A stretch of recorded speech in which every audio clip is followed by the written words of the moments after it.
സ്വാഗതം. വിതരണത്തിനായി കൊണ്ടുവന്ന കുഴൽപ്പണം പിടികൂടി. കോഴിക്കോട് കുന്നമംഗലം സ്വദേശി അലിയിൽ നിന്നാണ് മതിയായ രേഖകളില്ലാതെ 5.35 ലക്ഷം രൂപ പിടികൂടിയത്. നിലമ്പൂർ ചന്തക്കുന്ന് ബസ് സ്റ്റാൻഡ് പരിസരത്ത് പോലീസ് നടത്തിയ പരിശോധനയിലാണ് പണം പിടികൂടിയത്. എടപ്പാൾ കുറ്റിപ്പുറം റൂട്ടിൽ തൃക്കണ്ണാപുരത്ത് നിയന്ത്രണം വിട്ട കാർ വീട്ടുമുറ്റത്തേക്ക് മറിഞ്ഞ് അപകടത്തിൽ ആർക്കും പരിക്കില്ല. നാട്ടുകാർ ചേർന്ന് രക്ഷാപ്രവർത്തനം നടത്തി. കൽപ്പകശ്ശേരി മേലങ്ങാടിയിൽ കാർ 3 വാഹനങ്ങളിൽ ഇടിച്ച് അപകടം. 4 പേർക്ക് പരിക്കേറ്റു. പുത്തനങ്ങാടി ഭാഗത്തു നിന്ന് വന്ന കാറാണ് 2 ബൈക്കുകളിലും നിർത്തിയിട്ട ഓട്ടോയിലും ഇടിച്ചത്. ബൈക്ക് തട്ടി പരിക്കേറ്റ നായ്ക്ക് ചികിത്സ നൽകുന്നതിനായി വിദഗ്ധ കേന്ദ്രങ്ങളിലേക്ക് മാറ്റി. പൂക്കോട്ടുംപാടം കരുളായ റോഡിലാണ് നായ പരിക്കേറ്റ് കിടന്നിരുന്നത്.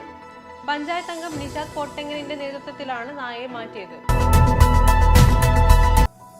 കൊണ്ടോട്ടി ദേശീയപാതയിലെ സീബ്ര ലൈനുകൾ അവ്യക്തമാകുന്നത് കാൽനടയാത്രക്കാരെ വലക്കുന്നു.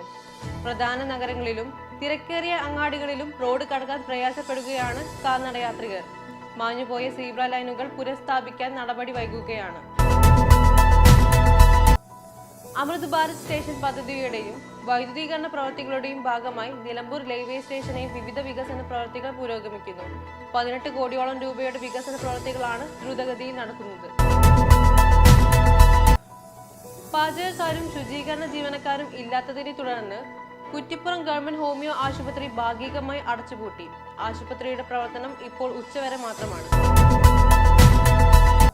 കാട്ടുപന്നികൾ കൂട്ടമായി വയലിൽ ഇറങ്ങുന്നതിനാൽ നെൽകർഷകർ ദുരിതത്തിൽ. വളാഞ്ചേരി നഗരസഭയിലെ തെക്കേപ്പുറം പാടശേഖരത്തിലെ 6 ഏക്കറോളം വനിതാ കൂട്ടായ്മയുടെ നെൽകൃഷിയാണ് നശിക്കുന്നത്.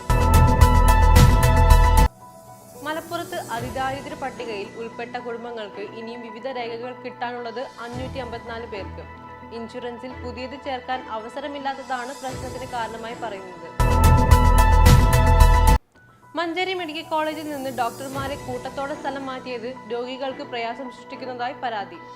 ഡോക്ടർമാരുടെ സ്ഥലം മാറ്റത്തിന് മുമ്പും ശേഷവും നടത്തിയ ENT ശസ്ത്രക്രിയകളുടെ എണ്ണത്തിൽ വലിയ കുറവാണ് ഉണ്ടായത്. ഇതോടെ ടുഡേ അറ്റ് മലപ്പുറം സമാപിക്കുന്നു. പുതിയ വാർത്തകളുമായി അടുത്ത ദിവസം കാണാം. നന്ദി.